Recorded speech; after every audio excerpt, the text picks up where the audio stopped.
یو سړی چې د خپلې ښځې نه به بربنډې ویډیوګانې جوړولې او دغه ویډیوګانې به بیا خپلو ملګرو ته ښودلې چې هغه ملګرو به ورله دغه ویډیوګانو پیسې ورکولې.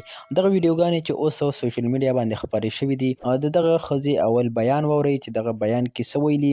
کتونکو دغه ښځې په خپل بیان کې ویلي دي چې ما سره به خپل خاوند ما نه به دغه نازیبه ویډیوګانې جوړولې، یعنې بغیر کپړو ویډیوګانې به ما نه جوړولې. دغه ویډیوګانې به چې خپلو ملګرو ته بیا ښودلې او د دغه ویډیوګانو په بدله کې به ورته هغه کسانو پیسې ورکولې. کتونکو دغه ښځې وویل چې ما خپل خاوند دا څو پیرې منې کړو، زما د منې باوجود به هم دغه خاوند ما نه ویډیوګانې جوړولې او زه به په دغه کار مجبورولم. دغه ویډیوګانې چې کومې زما او میډیا ته ختلي دي او خپرې شوي دي، دا ما نه خپل خاوند کړي دي او دغه ویډیوګانې خپلو ملګرو له ورکړي دي چې اوس یې سوشل میډیا ته خیجولي دي او خپرې کړي دي. کتونکو د یو څو روپو دپاره داسې ظالمان شته چې د پردۍ لور عزت خاورې کړي، یعنې په نکاح کې هم والي او بیا ورسره داسې غلط یعنې بدکاریانې وکړي چې د یو څو روپو دپاره استعمال کړي. دغه کس چې خپله ښځه د یو څو روپو دپاره خرڅه کړې، یعنې ویډیوګانې ترې جوړې کړي او دغه ویډیوګانې ورله خرڅې کړي دي.